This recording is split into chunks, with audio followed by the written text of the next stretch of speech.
Hello friends, welcome back to the lab. It is currently 6:30 in the morning, so I'm going to try to be a little quieter than I normally am, but I'll boost the volume to kind of accommodate. At the beginning of 2024, I released my video on the Mythos Angelica Mortis, an incomplete piece of Warhammer 40k's extensive lore, detailing the Oath-bound Space Marine chapters dedicated to guarding the area around the Eye of Terror. These chapters were given the title of Astartes Praeses, with the Mythos Angelica Mortis listing 20 chapters holding this honor. Here on the channel, I have somehow stumbled into the niche of filling in gaps of obscure lore for Warhammer 40k, and while I did flesh out some of the chapters that were listed within the Mythos, we were still 5 chapters short. To hit that target number, I combed through 40k's extensive history and put both the lore and the aesthetics under the microscope to design 5 homebrew chapters that feel like they could have fit into the setting. These chapters were the Tomahawks, Native American-inspired experts of wilderness survival and hunting; the Iron Guard, Marines with skeletal overgrowths but hearts of gold; the Vigilators, sleep-deprived sentries plagued by hallucinations; and Chimera Legion, brave Marines who fell victim to gene splicing by undercover agents of the Dark Mechanicum. My footage really used to look like this? You guys let me make videos like this? The final chapter of the Homebrew 5 was easily my most popular chapter of the bunch by a pretty wide margin, which were the ostentatious and flamboyant Knights of Gold. To this day, almost a year later, I am still getting comments about the Knights of Gold. I've even gotten awesome fan art for the chapter, which is, look, this is crazy cool. This picture was made by the artist Chumi-chan. If you've ever seen the Space Maids chapter online, he was the artist who did that. He actually did a picture for the Vigilators as well. I seriously can't describe how awesome it is to see fan art of something I've made like this, so I implore you, please go to his Twitter and check him out, because he has some awesome, breathtaking fan art over there for various things. A lot of Space Marines. Since I'm going to be taking a small hiatus towards the end of February to go to a wedding, I'm looking to kind of make a bunch of smaller projects right now, and I figured, you know, I've been plagued by comments for the past year about the Knights of Gold. Why don't we revisit them? After all, you guys want more Knights of Gold, and a single character sculpt sounds kind of fun right now. But before we get into building that model, I think it'd be best to reintroduce the Knights of Gold, mainly for the people who haven't seen the Mythos Angelica Mortis, which I highly doubt because, 1, I am doomed to mention it in every 40k video I make now, and 2, it is easily my most popular video on the channel now, so there is a higher percentage of people who have watched it as opposed to have not watched it. Don't mind the Metroid shitpost video. As somebody had said when I cleaned up my catalog, it is load-bearing. It is essential. It needs to be there. While reintroducing the Knights, I'll also be taking a minute to refine their lore just a tad. Nothing super crazy. So if you're looking to make your own Knight of Gold, this will be the definitive lore primer on the chapter for the foreseeable future. With that, let me go ahead and introduce you to the second sons of the Knights of Gold. Okay, I passed out and it's about 2 p.m. now, so I'm good to go. The Knights of Gold are confirmed Ultramarine successors. I know a lot of people suspected there were Emperor's Children successors in the last video due to their propensity for pride and gaudy colors and decadence and actually, yeah, it's kind of hard to beat the allegations on that one, but word of God here, the chance of them being Emperor's Children's successors is probably 0. Anyways, the Knights of Gold hail from the world of Valensol, located in the Segmentum Obscurus. Valensol derives its name from the real-world town of, well, Valensol, located in southern France. And don't give me lip about that name. Games Workshop just lifts names from shit constantly. There's a Forge world named Metallica, for God's sake. Games Workshop can make a character named Raven, but watch, if I made a warband called the Megadeth... Actually, shit, that's awesome. Valen's Soul is a paradise world. Every acre of its world carefully manicured for luxury, and its entire surface adorned with the planet's native florals, which sport its signature lavender coloration. The real world Valen's Soul is known as both the Valley of the Sun, and more importantly, the Lavender Village. So you can obviously, it was in the real world, so I made it in the fake world, While most of the Imperium rots away in hive worlds, in squalor and decay, Valen's Soul is home of some of the most influential nobility in the entire sector. Luxury items from across the Imperium are shipped in to suit the nobility's every desire as they live in an idyllic world far from the struggles of the common man. This is because the natives of Valen's Soul are based on the corrupt and greedy French nobility of the Renaissance era. The nobility will pull any string they need to, no matter how small or petty, to get exactly what they want as fast as they want it. Meanwhile, another 20 Gorillian orphans just starve to death across the Imperium, but do you really think they give a shit about that? No, it's probably not that big of a priority to them. Talking about Imperial nobility is important in relation to the Knights of Gold, as they fill their ranks entirely from this noble class. However, the preservation of their ancient royal bloodlines is paramount. Therefore, the Knights of Gold have forbidden the firstborn son of any family from joining the chapter.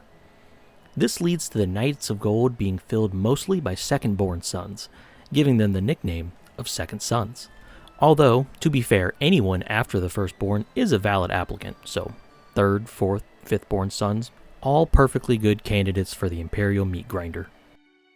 While they fight to defend the Imperium via noble sacrifice as firstborn sons lounge in marble palaces and decadent offices, the pedantry of nobility and language still see to the chapters being downplayed as a slight. After all, they are simply second-born sons, in service to the Imperium, and those firstborn inheriting the family name do not serve anyone. The nobility venerate their warriors in the open, but spit down on them behind closed doors, as false and contemptuous as it sounds. Real dickhead material, Nevertheless, the knights within the Knights of Gold were never in position to inherit the mantle of patriarch in their family anyways, so the chapter is seen as their only option to garner some sort of glory for themselves. Personally, if it came down to letting my older brother run our multi-gorillion dollar business while I just relaxed in a fucking castle with every luxury imaginable, I think I could live with an insult every once in a while. Like, as long as there's air conditioning and internet connection, I'm like 90% of the way there, The Vidya, the mini painting, and all the anime girls are really just a bonus. The chapter is vaguely inspired by the southern tradition of Mardi Gras. For those unaware, the Lich's Lab is an export of the Bayou State, so while the most infamous Mardi Gras parades are definitely thrown in Nolans, pretty much every city down here celebrates it with their own parades to some degree. Mardi Gras is a time where people throw parties and engorge themselves in pleasures before Lent, the Christian holiday of fasting and the resisting of temptations. Astartes are already heavily disciplined in lives of brutal necessity, but only the knights in their noble blood can display their resounding resistance to temptation by balancing decadence and religious fervor. Now you may be thinking that the Knights of Gold seem pretty primed to fall to Slaneshi worship, and you may be right, but the rare cases of Astartes doing so are quickly swept under the rug with expensive cover-ups, leading to a squeaky clean appearance from the outside. You didn't see anything, right? Yes, sir. In my video on the Mythos Angelica Mortis, a phrase I am beginning to dread saying in every script, it is stated that the Knights of Gold have a very lenient uniform in the manner of the Bretonnians. In fact, I simply just called them 40k gold Bretonnians, and that is, yeah, it's that. It's still that. This was the previous uniform, only requiring golden armor and certain colors on the chapter Pauldron, but as of right now, the field color requirement is now gone. The Knights of Gold only require their signature bright warm gold armor, the chapter badge on the left shoulder, and a black trim on that pauldron. The chapter symbol itself, which is a fleur-de-lis cross which is shared with the Charnel guard, must either be black or white, whichever color stands out on the pauldron better whenever you fill the field. So if it's like red, you put white, whatever. Every other surface of the Marine can be painted however you like, as long as one can feasibly differentiate individual squads on the table. It ain't that hard. It's so easy a drunk redneck could do it. The traditional and most prevalent colors mirror Mardi Gras' most signature colors, most notably green, purple, and gold. But other houses within the Knights of Golds may have multiple golds. They may have adopted their own color schemes. The only immutable part of everything I've said, Gold! The symbol and the black band on the pauldron. In terms of chapter organization, the Knights of Gold are split into separate patrols that usually don't stray too far away from the Eye of Terror unless absolutely necessary.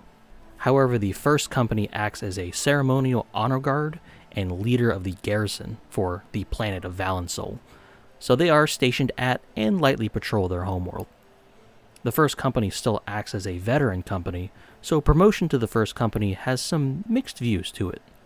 Some look to promote into the first company so they can return to a comfy lifestyle on the planet, while others looking to stay active in the company avoid promotion to the first company as long as possible, although these Marines usually don't promote very highly in the chapter in the first place.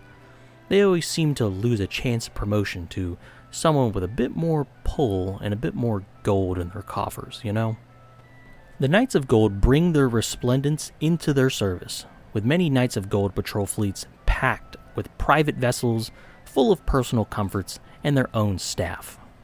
This sees to the Knights of Gold employing about 3 times the number of servants and serfs in direct service to the chapter, and the number could be even higher when accounting for other private and personal menials. This sees to keeping track of the chapter a genuine logistical nightmare, but it's nothing some cold hard cash can't handle in the grand scheme of things, and luckily, they got cold hard cash. Even though the Knights of Gold are full of fops, toffs, and brown nosers, plenty within the chapter take their duties as an Astartes seriously. The Knights of Gold are fierce opponents, training equally with all weapons of the Space Marine Armory. While their upbringing would suggest a lack of discipline, it's their overwhelming need to be superior to their peers that spurs a shocking level of martial discipline. See, it's not enough that they're richer, smarter, and better looking than you. They need to be able to say that they can outshoot and outfence you as well. It's their duty, as the nobility, to be better than you in every facet of life.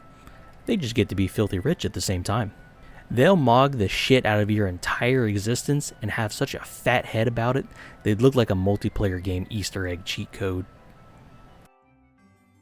The Knights of Gold are normally entrusted to their own maneuvers during the patrols, sometimes called to action in aggressive maneuvers around the Eye of Terror by their allies. However, the forces of the Imperium who have had the displeasure of working with the Knights only call them to time-sensitive missions when there are genuinely no other options.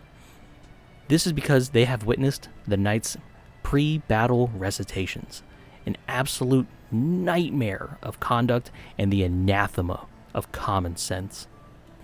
The Knights of Gold assemble at the eve of battle with their serfs, who begin to introduce their masters to the Imperial forces present, or even just to themselves if working alone. This introduction includes all the titles and honors that their Astartes master holds to their name. This ceremony is guaranteed to last for hours, as each knight is adorned with a CVS receipt's worth of meaningless titles and bullshit deeds, with orator serfs tagging in and out to read the complete list of all Astartes present, lest they face a harsh harsh punishment for their failures.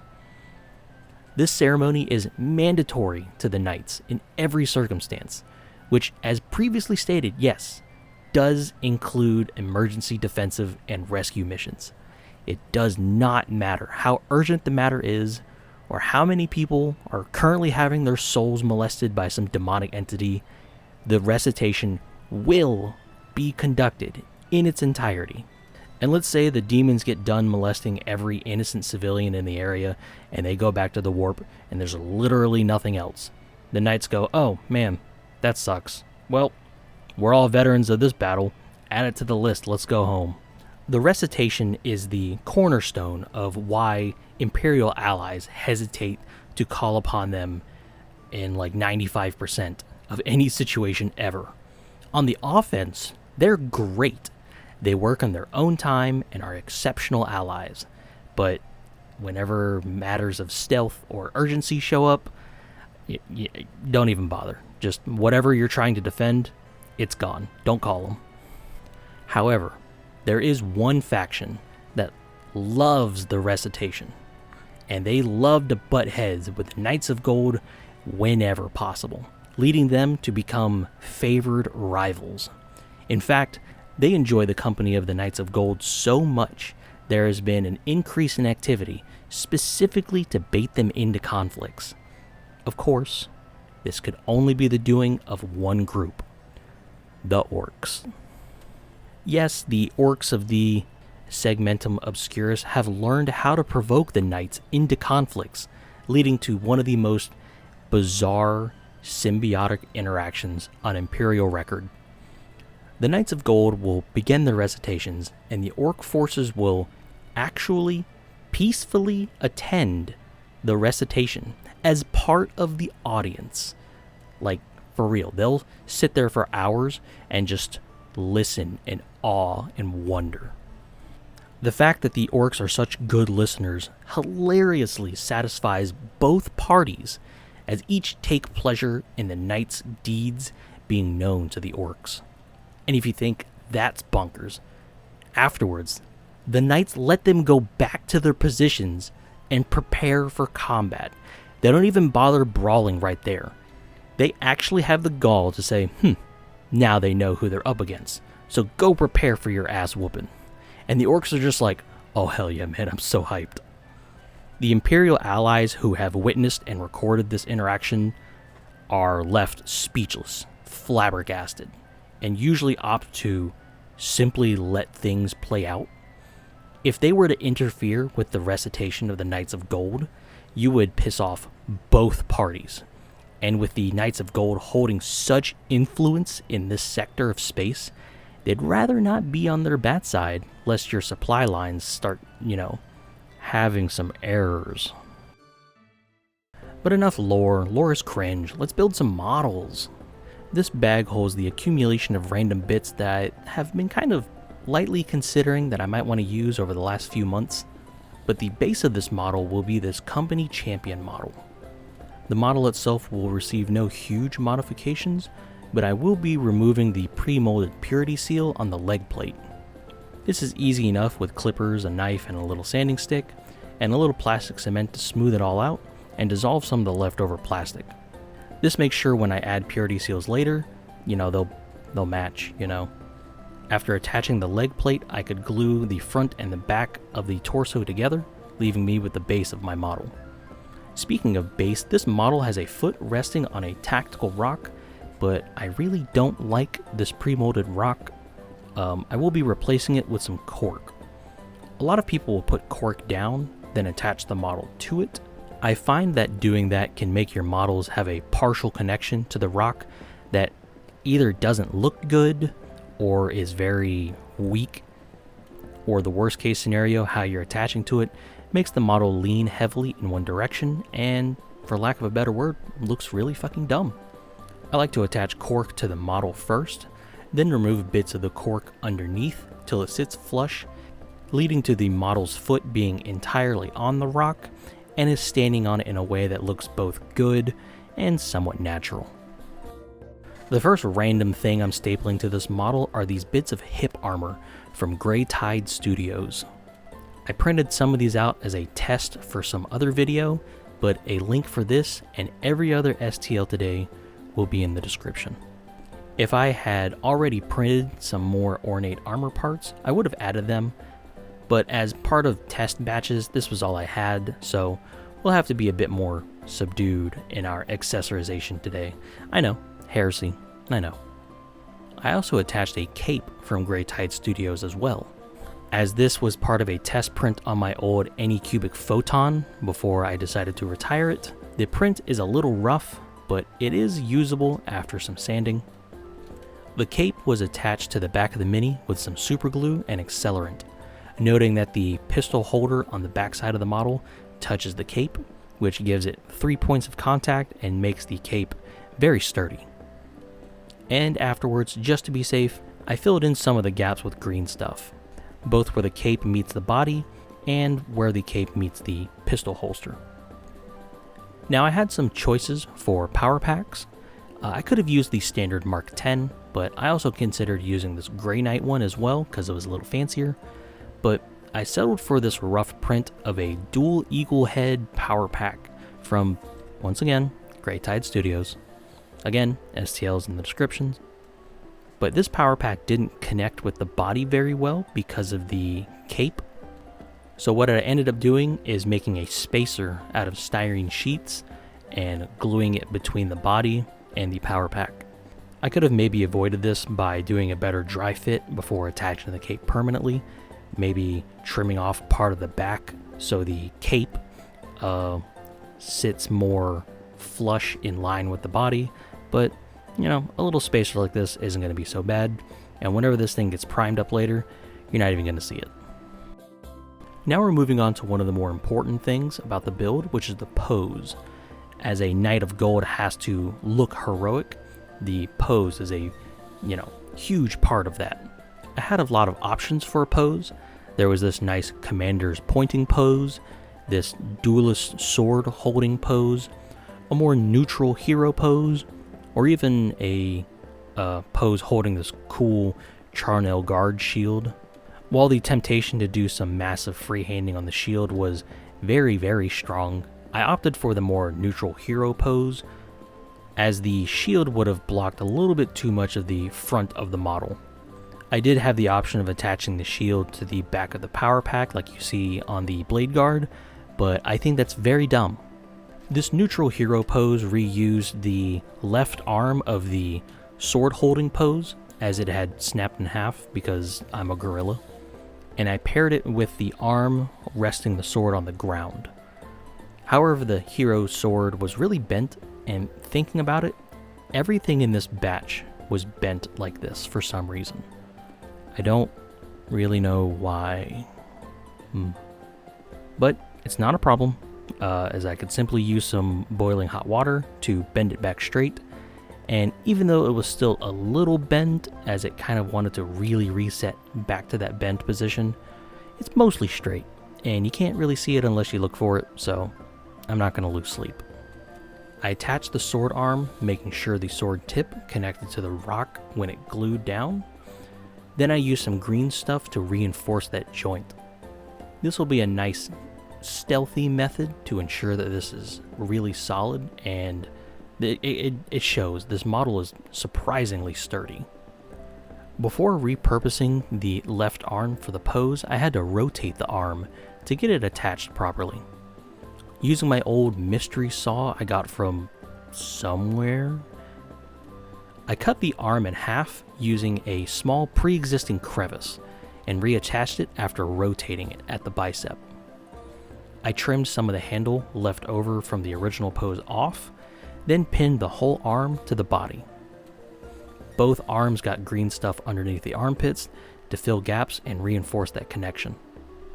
For the pauldrons, I utilized this gaudy wing bit that I realized that I also used on the Charnel guard mini, so maybe I was thinking of some kind of subconscious connection there. I also paired it with the state-mandated Charnel guard heraldry. While there are free ones to use out there, I paid a bit extra for this pauldron as part of a pack, since that pack included regular pauldrons, Phobos, Terminator, this ornate one, and a whole bunch of vehicle emblems and panels as well. If you're looking to start either Charnel Guard or make your own Knights of Gold kill team, this would probably be the way to go. After the Pauldrons went on, I put a glob of green stuff on the chest to make room for a little tilt shield. Not wanting to leave the back of the model unadorned, I attached a Iron Halo-ish backpack decoration, this being a little cross with wings and a halo, leaving most of my knight done at this stage. All I had to do was the helmet. The helmet is an important choice as it speaks volumes about a Marine. While the model did include a Blade Guard helmet, probably one of my favorite styles of helmets these days, I opted to use a Grey Knight helmet for 3 main reasons. 1, I got a bunch of them. 2, I really like it. And 3, the Grey Knight helmet overall kind of resembles an armet. The armet was a helmet that was popular in Italy, France, England, and Spain around the mid to late Renaissance. It does share a lot of similarities with a closed helmet, but basically the only difference between them is how you get your head into it. But, you know, I'm not the fucking History Channel, so let's just move on. My plan for the Grey Knight helmet was to sculpt? What the fuck is a sculpt? To sculpt a bunch of feathers for a large, ornate plume. And I was totally ready to do that. I no qualms with getting stuck into a big sculpting project. You guys know this. I turned Mark 10 armor into Mark 2 armor. I don't care. I'm unhinged. I'll do it. But I realized that I had a misprint of a mini that I could just totally jack a plume from. This is the Field Marshal from Reptilian Overlords. I printed this as part of a troubleshooting print for my Mordheim warbands. As you can see, the body is totally scuffed, but the head is intact. So let's steal its plume. I initially hoped to salvage the laurels on the model by scalping the helmet and grafting it to the top, but it didn't quite work out too well. It looked a little bit too stupid. The resin bit was just a little too small for the Grey Knight helmet, which is fine. It wasn't meant, like, I didn't print it to do that, you know, like I didn't scale it, whatever. What I ended up doing was clipping off the feathers entirely to attach it separately. I ran a pin into the feather to the back of the helmet with a 90-degree piece of paper clip and sculpted the ridges of the feather down to cover that pin. This was the easiest to do in layers, doing the quote-unquote middle of the feather stack before prettying up the front and back of it, if that made any sense. But I gotta say, I think it came out pretty well, and it's solid as hell too. The pin inside of it, combined with the green stuff, I'm telling you, man, like, this mini is built like a rock. Now, up till now, I had been resisting the temptation to fall to my base desires, and I gotta say, I caved at this point. I couldn't do it, man. It it needed a fur collar. I can't help it. Armor just looks cooler with a fur collar. I took a blob of green stuff and added around the shoulder and gorget area, using my knife to stab and then lift repeatedly. As I'm stabbing and pulling out, I'm also swishing it a bit to the left and right to produce a nice, varied, fluffy fur texture. As I've said in previous videos, I like my fur to be nice and fluffy, so I like making sure it comes up and out a little. I know I literally just did this to a batch of models, but to try to make up for my lack of discipline, I ended up doing the same to the entire bottom of the cape, which I really think bumped up the regal royalness of this mini. And now for the final step, which I left as the final step because it was the most fragile. We're going to be adding some custom purity seals with some strips of an old Coke can. You can do this with strips of like brass or tin, but I ain't got any of that laying around. But I do have a lot of Coke Zero cans. I cut out some very thin strips that matched the width of Games Workshop's purity seals, and I used my tweezers to add folds in the paper, going back and forth, then using my fingernail to kind of smooth it all out and make it look a little less sharp, and a little more naturally crinkly. I made them long and only cut them to length once the purity seal was completely affixed properly. It's just easier to handle a bigger strip than it is a small strip, you know? The final step was a blob of green stuff glued on and stamped into place with the ball end of a clay shaper, although you could totally use like a drill bit or paper clip, you know, just use what you have. I'm not gonna call the cops on you. With the base in order and the head attached, it was ready for paint. I primed it black and came back later for 2 thin passes of Rust-Oleum metallic gold spray paint. This is a cheap and readily available can of gold spray paint here in the US. I got this can for like $4 at Lowe's, and it left me with a nice warm gold to paint on top of. Also, the fact that it looked like this outside when I sprayed it all, and it turned out this well, it's gotta say something to, you know, its quality. The glossiness of the gold did make it slightly hard to paint on top of, but it wasn't like a deal breaker, you know. You either just keep your paints thin and try to go for coverage, or, you know, like hit it with a matte coat and then regloss it later. It's a small price to pay to not have to do it by hand, although thinking about it, sponging on the gold could have looked pretty cool. While the Knights of Gold are widely varied in color heraldry, I kept with my pre-established purple and green. Not only did I want to experiment with adding more red into it out of curiosity due to Chumi-chan's artwork, but Mardi Gras is coming up anyways, you know? Yeah, I know, Mardi Gras starts in March, but fuck off, okay? There's no limit on pre-gaming on the holidays, or at least that's what my drunk uncle says. But for real though, I just like green and gold when it comes to Mardi Gras. It is the most Mardi Gras color scheme in my brain, although I did toy with the idea of some blue or red and black scheme in various combinations. You know, gold goes with a lot of colors, so, you know, just find something you like. Go to Google and point at a random Bretonnian. 95% of the time, that color scheme will work.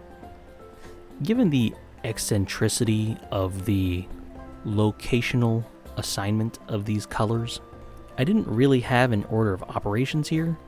I think the closest thing to a method I had was just starting with the brighter color, which was green, and also trying to work from the quote-unquote inside of the mini to the out, starting with those areas that are the hardest to reach with a brush, and then ending up on the quote-unquote outside.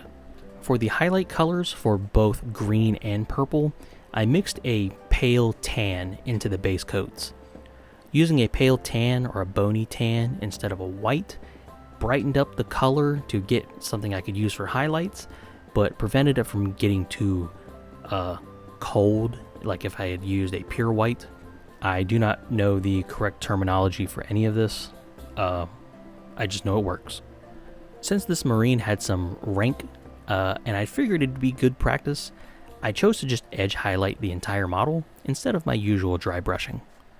This also prevented me from making a big mess on the gold portions. I'm going to be going and cleaning up the gold later, but the less I have to do now, the better.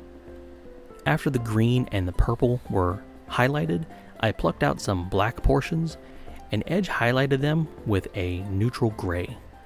Yeah, I didn't use dark gray like I normally would. This is a proper black. I really wanted to try and push my contrast between base coats and highlights, and I think it really worked, although this did kind of smash out any kind of tonal variation with the panel lines and the recesses. So I don't really know if that's still a good trade-off in my brain, you know?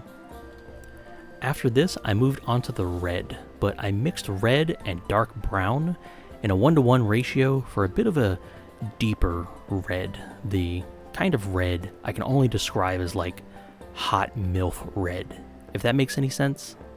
I kept the red off of the armor though, and I tried to keep it contained to accessories, like the feathers, the sword grip, the eyes, and probably the biggest section, the underside of the cape. Like with the Thunder Baron in the Collar Cost Blood Crusade video, I sponged on successive layers to give it a bit of volume. I then glazed Flesh Tear's red over it to bring back some of the red coloration that I lost in the highlighting stage and kind of blend all the colors together. After the Thunder Barons and this model here, I really love doing this method of capes now, and I'm really glad that I do like it because I'm going to be doing it to the top side of the cape as well, although with a bit of a twist. I did the same process on top, working from a brown up to a tan. Then I glazed it yellow to get a sort of yellow/ochre coloration. And you may ask why, but isn't it obvious? You knew this from the beginning. That's right, dude. It's leopard print time. After all, you can't have your snobby nobles without wearing some kind of animal fur, you know? And this guy's wearing 2 different animal furs, you know? So it's like extra gaudy. No, I just really wanted to paint leopard print again. Leopard print is my recently acquired favorite animal print, and I used to really hate it in general, but now I really like it because it's fun to paint and hot Gyaro girls wear it. So really, there are no downsides. I mixed orange and brown together for the spots, which were painted in little blobs over the cape, avoiding the deep brown recessed areas. My best advice for this part, besides just a sharp-ass brush, is to just pull up a picture of leopard print, look at it and kind of just pick out a random shape, and just copy them into a scattered mess on the Mini while preserving a certain distance between the blobs. You want them to be close, but not too close, you know? Not like a holiday friend, but not like a sex friend. Just kind of like a semi-tolerable work friend, if that makes sense, you know? After you have your collage of blobs, you're going to be taking that sharp brush and loading it up with some watery black paint. Now, this part does take a little bit, but you're going to be adding a squiggly black outline to every spot you just painted. Try to get at least one break in each spot outline, but some bigger spots can have 2 breaks, you know, as a treat. And when you finish the pattern, give the whole thing a brown glaze to blend it with the rest of the pattern. And in my opinion, that's a damn good cape. Some of you may not like my animal print, but 2 main things. One, my quote-unquote main army is essentially Slaaneshi Chaos Marines, so of course I like animal print. And 2, it's my channel. Get fucked. No. Alright, I'm sorry. Don't click away. Hey, Editing John here.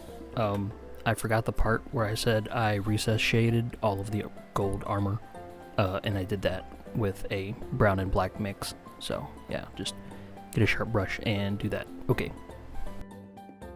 With all the main colors painted, it was time to tidy up the gold. It turns out 2 thin coats glistening gold is a 99% color match for this gold, which was a very welcome surprise. So I went around and cleaned up where I was not as careful as I should have been.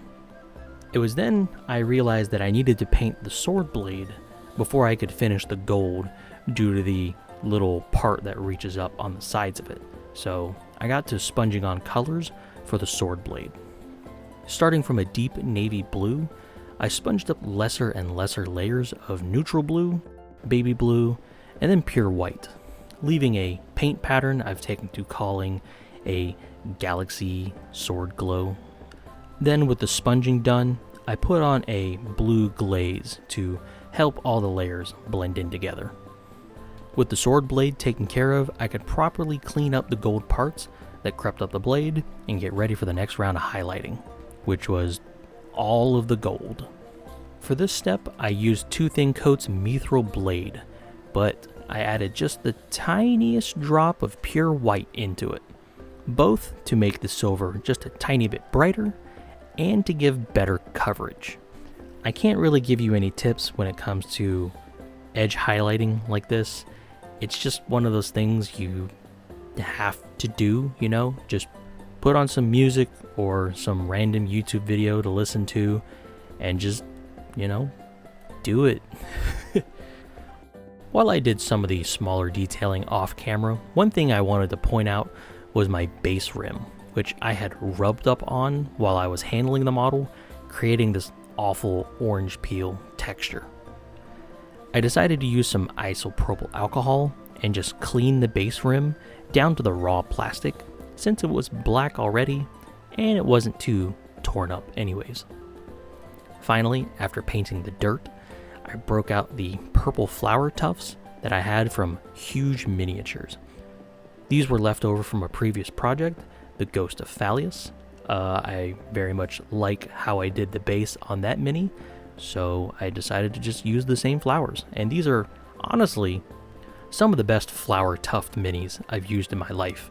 They look good and they're really sturdy, so they definitely have my seal of approval. I really like how this mini came out. It's just as gaudy as I had hoped for, maybe even a bit more. The leopard print cape was certainly not planned.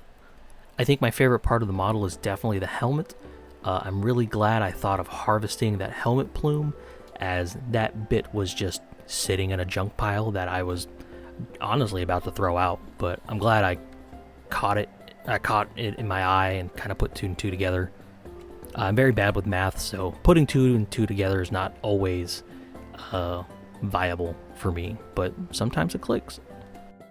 I think my main gripe with the entire mini also comes back to the leopard print cape.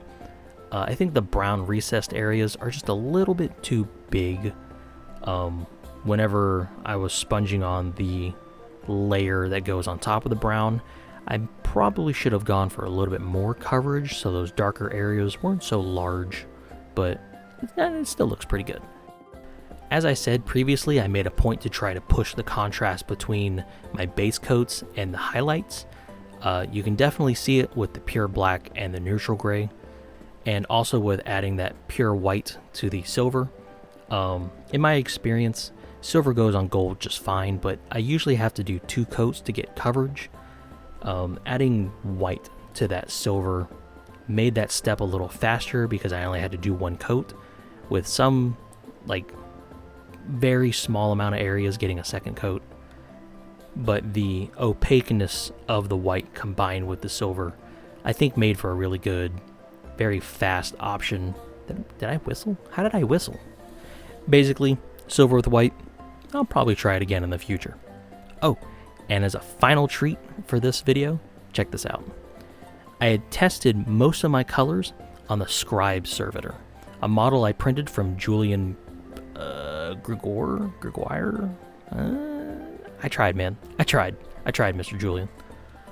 It made for a fun warm-up model when I was getting ready to paint, and also a nice test bed to test my colors on. I didn't put a huge amount of effort into it compared to the actual Marine, but nevertheless, I think it makes a nice complementary piece.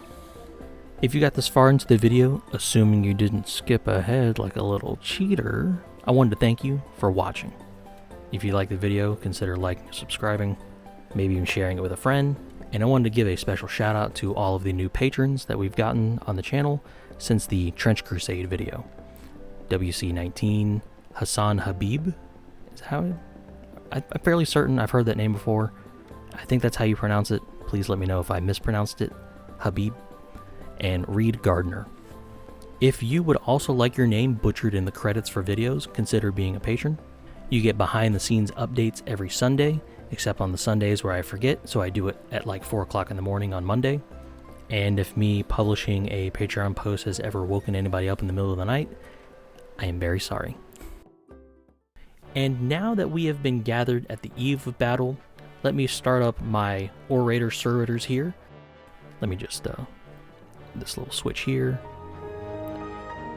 There we go. And we shall introduce the captain of the Knights of Gold, 2nd Company, 2nd son of House Boudreaux.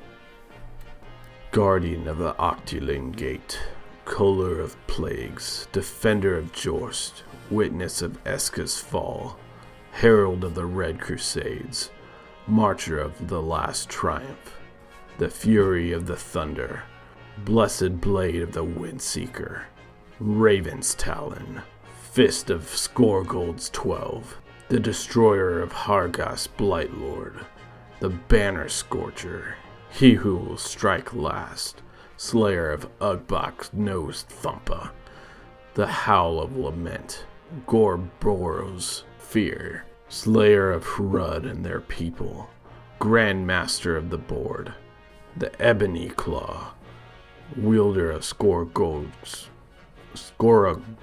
Bane, the end of George Sneeg of the Lord of Blue. Right? Terror of all that is green. The Twice Live. Garkul's Bane. The Illuminator. Savior of Samigo Minoris. The Sentinel of the Killian Gap. Archregent of Polina. The Hidden Hand of the Anointed One. Marauder of the Ten Crown Peak. Breaker of the Spinefist Gore Sprayer. Prayer? Is it prayer? Gore Prayer. Gore's Prayer. I don't know. Servant of the Secret Fire. Cleanser of Chaos. High Steward of Berithron's Haven. Jeez, they just make these up now, don't they? Blessed of the Stars. Drinker of Rivers. The Keymaster. Viceroy of Justice. Stygoga's Shadow. Emissary of the Valley. The Telerian Fist. He of the Mantle. Savior of Hia's Fortress. Hunter of Gazordok. Hunter of Gazodrak. The Ocean's Golden Waves. Defender of Peleus Delta. Of Spirit of Life and Fire. Master of the Horizons. The Star Dancer. The Time Weaver. The Shadow Melder. The Baconator. Master of Myriadoc 5. Master of the Lavender Alliance. He of Thunderous Hooves. Fleet's Bane. The Dynasty's Fall. Volo Zelta Master Sentinel. Greenskin Genocider. Confidant of Tragul. The Trophy Maker. Enemy of Impurities. Lord of Katek 7. Slayer of Zargog Trollsplitter. Of Tal Rasha's End. The Imbued. Breaker of Enslaver's Chains. Tamer of the Jagged Peaks. Opener of the Box. Sloth's Bane. The Negotiator. Demon of Velura 9. Binder of Creeds. He of Open Arms.